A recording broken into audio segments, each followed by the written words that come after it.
देश की राजधानी दिल्ली में हुए दोहरे हत्याकांड की कहानी जिसने भी सुनी वह कांप उठा। कातिल नौकर ने पुलिस के सामने कई चौंकाने वाले राज खोले हैं। अब नया खुलासा ये हुआ है कि आरोपी को कपड़ा कारोबारी की पत्नी ने एक वॉइस मैसेज भेजा था। इसी वॉइस मैसेज के कारण आरोपी ने मां और बेटे दोनों की हत्या कर दी। आइए आपको बताते हैं कि आखिर कपड़ा कारोबारी की पत्नी ने वॉइस मैसेज में नौकर से ऐसा क्या कह दिया था। कपड़ा कारोबारी कुलदीप सेवानी की पत्नी रुचिका और बेटे कृष की हत्या के आरोपी नौकर मुकेश ने जिस तरह से वारदात को अंजाम दिया उसे सुनकर पुलिस वालों के भी रोंगटे खड़े हो गए हैं।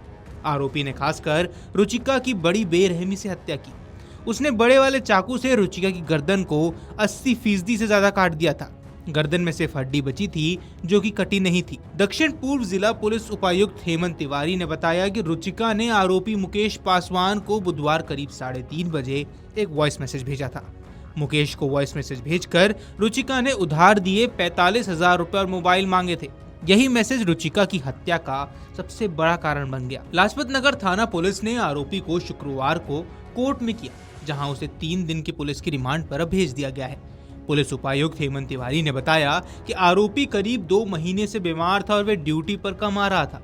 पिछले 4 दिन से उसने लगातार छुट्टी कर ली थी और इसी पर रुचिका ने दोपहर 12:30 बजे अपने 2 अन्य नौकर प्रेम और सुरेंद्र को मुकेश के घर भेज दिया था। वहां इन दोनों ने वीडियो कॉल कर मुकेश की रुचिका से बात भी करवाई थी। वीडियो कॉल पर रुचिका ने उसे बहुत ज्यादा डांटा था और उधार दिए 45,000 रुपए मांगे थे। उसके बाद रुचिका ने दोपहर करीब 3:30 बजे मुकेश को वॉइस मैसेज भेजा था। इस मैसेज में रुचिका ने मुकेश से कहा था कि वह पैसे लिए बिना नहीं मानेगी, वह उसके घर आएगी और उसके पिता के सामने उसकी बेइज्जती करेगी। लाजपत नगर पुलिस को रुचिका के मोबाइल से ये वॉइस मैसेज मिल गया है और इस मैसेज से वह आग बबूला हो गया। ऐसे में उसने मालकिन रुचिका की हत्या करने की ठान ली और वह अपने घर से ही धारदार पैना बड़ा वाला चाकू अपने साथ लेकर गया था। आरोपी मुकेश 7:27 पर कारोबारी कुलदीप सेवानी के घर में घुसा था। वह मां बेटी की हत्या कर 7:48 पर घर से निकल गया।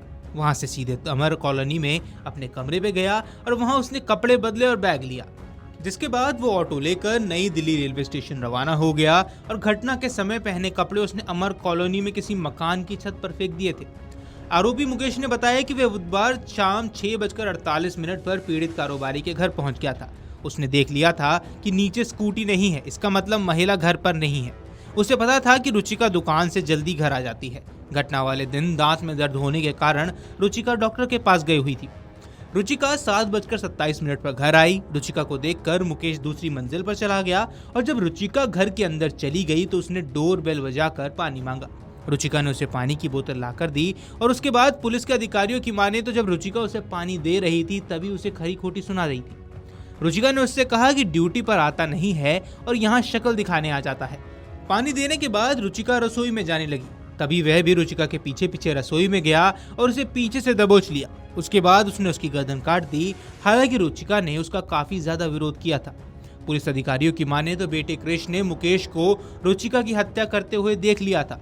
वह चिल्लाता हुआ सीढ़ियों से नीचे भागा। मुकेश उसे पकड़कर घर में लाया और इस दौरान कृष की आवाज किसी पड़ोसी ने नहीं सुनी। वह कृष को बाथरूम में ले गया और वहां उसने एक झटके में ही कृष की गर्दन काट दी।